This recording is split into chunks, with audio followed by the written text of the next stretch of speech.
Sir आपका नाम क्या है?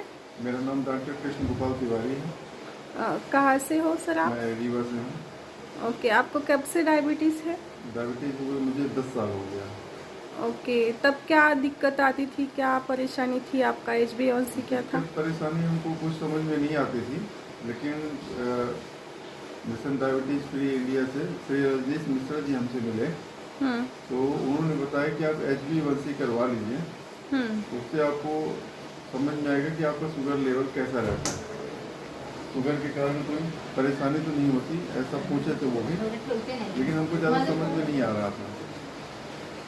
जब हम चेक करवाए तो हमारा 13.2 HbA1c आया। तो उन्होंने बताया कि आपका HbA1c बढ़ा हुआ है और इससे आपको आगे चल के बहुत परेशानी हो जाएगी बहुत जल्दी ही। फिर उनका हम ट्रीटमेंट लेना शुरू किए, तो उससे हमको 3 महीना हम लगातार उनके प्रोटोकॉल को फॉलो किए और साथ में उनके अनुसार हम काम भी किए। जैसा वो ट्रीटमेंट दिए, दवाई किए, वो दवाई भी खाए, अपनी एलोपैथिक दवाई भी खा रहे थे और प्रोटोकॉल को फॉलो किए। तो हमारा HbA1c 7 पॉइंट आ गया।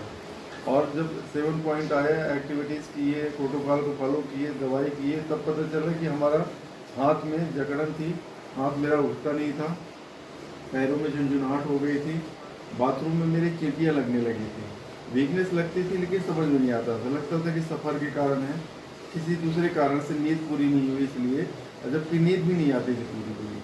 और जब से ये दवाई ट्रीटमेंट लिए 2-3 महीना, लगभग 15-20 दिन के बाद ही हमारा नींद अच्छी आने लगी और खान पान सही हो गया और कुछ ये अंदर समझ में आने लगी, परेशानियों से हमको थोड़ा सुधार हो रहा परेशानी में और बहुत आराम मिला है। हम तो ये कहेंगे कि हर्बाई से सबको जुड़ना चाहिए और हर्बाई के प्रोडक्ट का उपयोग करना चाहिए और सबसे बड़ी बात प्रोटोकॉल को फॉलो करना चाहिए। ओके, आपकी HbA1c अभी की कितनी आई है सर? अभी लेटेस्ट 7 पॉइंट है। 7 point. Okay, all the best sir. आपका HbA1c 5.5 के नीचे भी आ जाएगा, अभी इतने ऊपर से नीचे आ ही गया है। फॉलो करिए, टाइम टू टाइम हर्बायू के प्रोडक्ट लीजिए, योगा ज्वाइन करिए, हर रोज़ सुबह 6 से 7 बजे योगा होता है, ज्वाइन करिए। और आपके डायबिटीज़ रिवर्सल के लिए बहुत बहुत शुभकामनाएं आपके लिए। Thank you.